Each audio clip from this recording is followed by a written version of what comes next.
How can someone study for 10 plus hours every single day and still not feel exhausted? If you have ever sat down to study and felt tired after just 1 hour, this video is for you. As a CA student, I have studied for 10, 12, or even more hours. But here's the truth. I did not force myself to study. Rather than, I focused on smart moves where I don't feel burnout. So in this video, I'll share the exact methods that help me study for longer hours, that too with staying productive, focused and mentally healthy. So make sure to watch till the end because the last tip completely changed my study routine. So hi everyone, welcome back to my channel, and if you are new to the channel, do subscribe.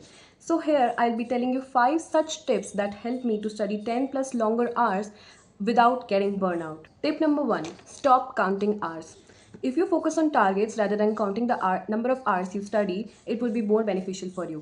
जैसे कि अगर मैं बोलूँ कि अगर मुझे audit का chapter number 4 complete करना है, तो वो मेरे लिए ज़्यादा बेनिफिशियल होगा रादर देन मैं ये बोलूँ कि मैंने 4 घंटे पढ़ाई कर ली तो मेरा हो गया, जबकि उस 4 घंटे में आपका एक चैप्टर भी ढंग से कंप्लीट नहीं हुआ होता है। इसलिए जब आप ऑटोमेटिकली एक ऐसा टारगेट सेट करते हो जिसमें आपको particular number of hours sitting देनी पड़ेगी, तो आपका जब तक वो टारगेट कंप्लीट नहीं होता, ऑटोमेटिकली आपके आवर्स जो हैं वो बढ़ जाते हैं पढ़ने के, और आपको ऐसा लगता है कि आपने ज़्यादा पढ़ाई करी है। Tip number 2, study in sprints not marathons. अब इसका मतलब क्या है?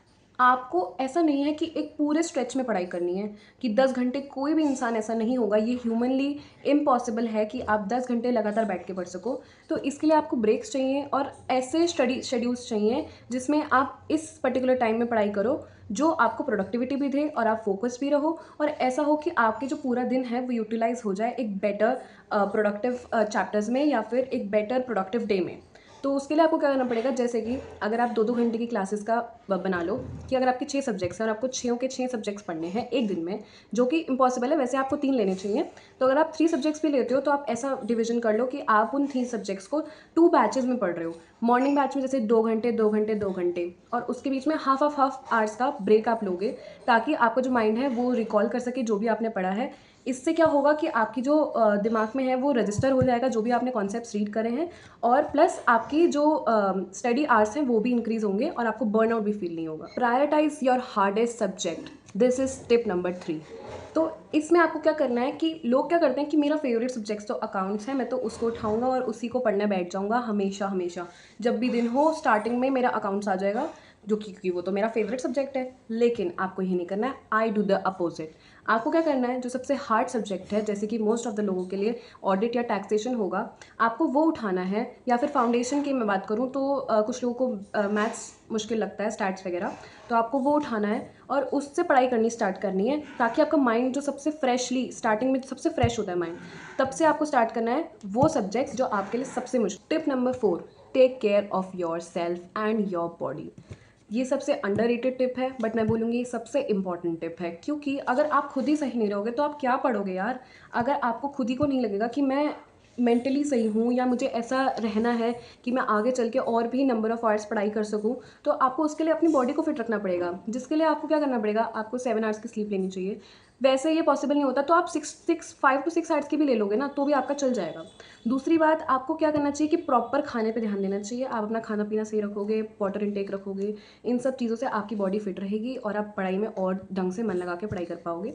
तीसरी बात, आप ये कर सकते हो कि ज़रूरी नहीं है कि हर कोई जिम जाए, आपको घर पे भी मूवमेंट्स करने से आपकी जो बॉडी है वो फिट रहेगी। जैसे कि अगर आप स्टडी सेशंस के बीच में जो भी गैप ले रहे हो, रादर देन स्क्रोलिंग रील्स, आप क्या कर सकते हो, एक वॉक लेके आ सकते हो, घर में ही ले लो वॉक।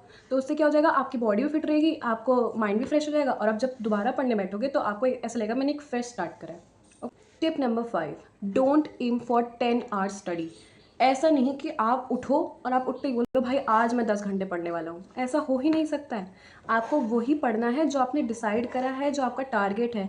ऐसे नहीं कि मुझे 10 घंटे बस बैठना है, पढ़ना है, जबकि मैं पढ़ कुछ नहीं रहा हूँ। ठीक है, ऐसा नहीं होना चाहिए। आपको इंटेंसिटी पे फोकस नहीं करना है, आपको कंसिस्टेंसी पे फोकस करना है। कुछ दिन ऐसे होंगे जिसमें आप 8 घंटे पढ़ पाओगे, कुछ दिन ऐसे होंगे जिसमें आप 6 घंटे पढ़ पाओगे, कुछ दिन ऐसे होंगे जिसमें आप 12 घंटे भी पढ़ जाओगे। लेकिन इसका मतलब ये नहीं कि आप अपने आप को ये बोलोगे कि यार मेरे से 10 घंटे की पढ़ाई नहीं हुई, अब मेरा एग्जाम क्लियर नहीं होगा। नहीं, कम से कम आप कंसिस्टेंट तो हो, रोज़ रोज़ पढ़ तो रहे हो। तो यही बहुत ज़्यादा मैटर करता है। और ऐसा कुछ भी नहीं है कि आपको एक पर्टिकुलर नंबर ऑफ आवर्स पढ़ना है, अपने टारगेट फोकस पढ़ना है, अपने गोल ओरिएंटेड पढ़ना है, जो कि आपको हेल्प करेगा एक टारगेटेड गोल अचीव करने में, जो आपका फ्यूचर गोल है, which is clearing your exam. So to summarize I would say जो 5 मेजर टिप्स हैं, पहली टिप ये है कि आपको फोकस करना है टारगेट्स कंप्लीट करने में रैदर देन अपने आवर्स कंप्लीट करने में। दूसरा, आपको सेशंस में स्टडी करना है रैदर देन मैराथन्स में। थर्ड, मैं आपको बोलूँगी कि आपको अपने हार्डेस्ट सब्जेक्ट से स्टार्ट करना है रैदर देन ईजिएस्ट सब्जेक्ट और द फेवरेट सब्जेक्ट। फोर्थ, मैं बोलूँगी आपको अपनी हेल्थ का ख्याल रखना है। और फिफ्थ, मैं आपको बोलूँगी कि आपको कंसिस्टेंट रहना है, इंटेंसिटी पे फोकस नहीं करना है।